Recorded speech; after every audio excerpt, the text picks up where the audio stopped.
ayun, naiyak tuloy ako kayo kasi huwag kayong ganun. Papakulong ko kayo. Hala, charis. Kung ako yung nasa sitwasyon na ganun, alis na lang ako. Para hindi na rin mas lumala pa yung sama ng loob at saka yung trauma at yung sakit na bibit-bitin ko. Parang mas iisipin ko yung ikabubuti ko.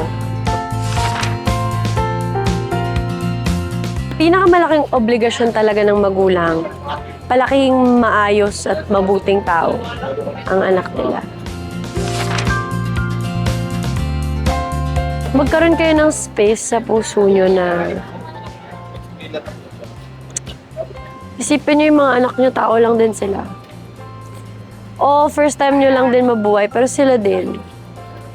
At sana kung ano man yung pinagdadaanan yung hirap, yung sakit, at yung mga trauma din na pinagdaanan nyo growing up sa buhay, huwag nyo na ipasa sa mga anak nyo.